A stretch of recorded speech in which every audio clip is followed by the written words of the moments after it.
Assalamualaikum warahmatullahi wabarakatuh. Pada ilmu sastra, pembaca sangat penting kedudukannya. Artinya, pembaca karya sastra itu adalah pembaca yang sangat diperhitungkan di dalam analisis sastra. Maka, di dalam penelitian sastra, ada teori yang disebut teori pragmatik gitu ya. Jadi teori pragmatik ada teori pembacaan dari karya sastra. Jadi di sini teori resepsi sastra. Jadi pembaca ini penting bagi karya sastra karena merupakan pihak yang memberikan balikan gitu ya. Jadi reaksi atau respons dari pembaca. Dan respon ini sangat penting terutama dalam rangka kritik sastra.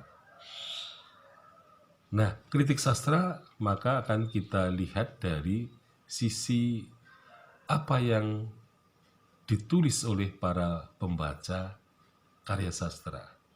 Jadi pembaca karya sastra akan melakukan atau melakukan responnya itu, dan responnya itu ditulis gitu ya.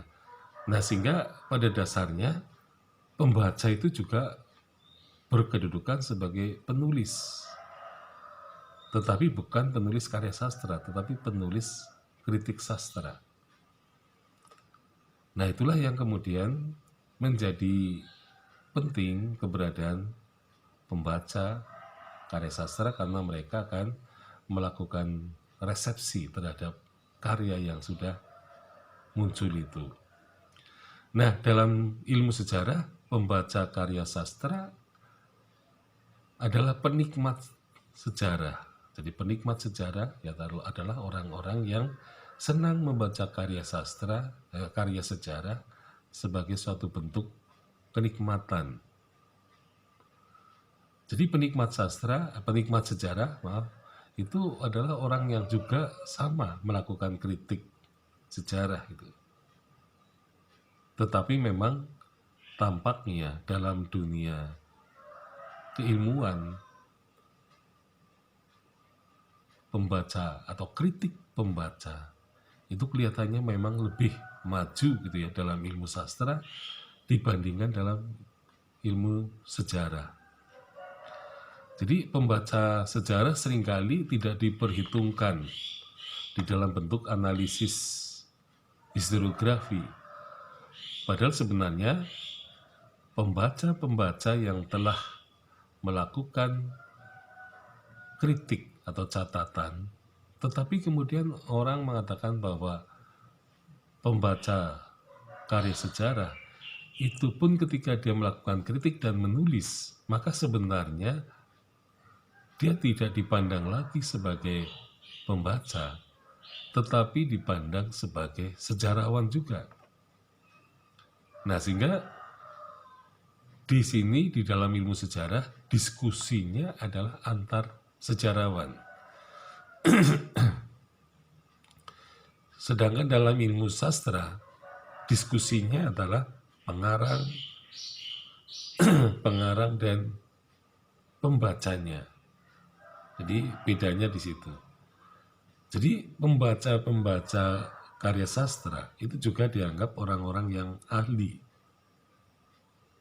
orang-orang yang mempunyai kecerdasan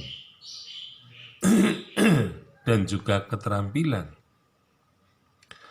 Nah, sehingga kedudukan pembaca memang tidak berada pada posisi yang sama dengan pengarangnya gitu ya. Karena pengarang tadi dianggap sebagai juru bicara masyarakatnya, dianggap sebagai juru bicara orang-orang yang intelek ya di masyarakat. Sementara pembaca itu bisa saja bukan pembaca yang ahli, tetapi pembaca yang bisa juga pembaca yang biasa-biasa saja gitu ya.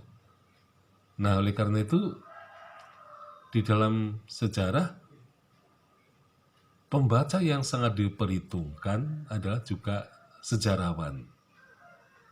Kalau pembaca yang tidak diperhitungkan disebut sebagai penikmat sejarah. Jadi di dalam ilmu sejarah memang ada penikmat sejarah, yaitu orang-orang yang suka membaca karya sejarah atau historiografi, tetapi mereka bisa juga tidak melakukan kritik. Nah, biasanya pembaca yang memberikan kritik terhadap karya sejarah adalah para sejarawan itu sendiri. Jadi artinya sesama sejarawan mereka memberikan kritik, masukan, dan berbagai hal yang penting ya untuk melakukan ya, penyempurnaan atau kajian ulang atau kesempatan-kesempatan riset atau penelitian yang baru, dan kemudian dari situlah akan lahirnya karya yang bisa merupakan karya tanggapan ya. Jadi memang seringkali muncul karya resepsi yang dianggap karena mempunyai hubungan ya, bahwa karya sastra itu telah menginspirasi pengarang lainnya, sehingga muncul karya sastra yang agak berbau mirip-mirip gitu ya. Nah, di dalam karya sejarah, dalam historiografi, sejarawan juga bisa saja memetik inspirasi dari sejarawan yang lain, sehingga dia bisa melakukan penelitian lanjutan yang merupakan respon dari karya yang sudah lahir. Jadi pada intinya, pembaca yang sangat kritis gitu ya di dalam sejarah adalah para sejarawan atau sesama sejarawan. Nah, kritik-kritik itulah yang kemudian menghasilkan karya-karya baru sebagai jawaban dari karya sejarah sebelumnya, atau bisa juga menginspirasi membuat tema yang sama tetapi dengan objek yang berbeda. Jadi pada dasarnya memang sejarah tetap ya mempunyai hubungan inspiratif antara penulis atau sejarawan dengan pembacanya. Nah, akhirnya pembaca sejarah bisa menjadi seorang sejarawan berkat karyanya yang ditulis sebagai tadi resepsi atau respons terhadap karya sejarah sebelumnya. Nah, tentu saja perlu diperhatikan memang bahwa respons atau resepsi dari para pembaca karya sejarah ini memang seharusnya diperhitungkan tidak hanya ketika pembaca itu sebenarnya juga berkedudukan sebagai sejarawan, tetapi para penikmat sejarah juga perlu diteliti, karena selama ini kelihatannya penikmat sejarah kurang mendapat perhatian ya. Karena seringkali penikmat sejarah juga ketika dia berbicara dalam cara melisankan peristiwa sejarah, itu seringkali juga ada tanda-tanda bahwa dia sebenarnya sedang meresepsi karya sejarah yang ada sebelumnya.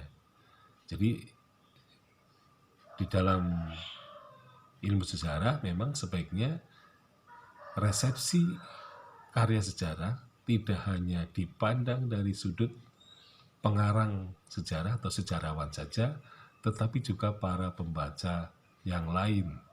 Dalam arti dia bukan seorang ahli, tetapi seorang penikmat sejarah saja. Nah, inilah kita melihat bahwa atau berkaca pada peristiwa ini, teori pragmatik rupa-rupanya memang di dalam ilmu sastra lebih maju ya dibandingkan dengan apa yang ada di dalam ilmu sejarah. Jadi akhirnya kita bisa menyatakan bahwa sejarah atau ilmu sejarah harus banyak belajar terhadap tetangganya, yaitu ilmu sastra, supaya kita sebagai sejarawan itu tentu akan lebih kritis, ya, akan lebih responsif dan juga lebih reseptif, ya, terhadap karya-karya yang sudah ditulis sebelumnya. Sekian, Assalamualaikum warahmatullahi wabarakatuh.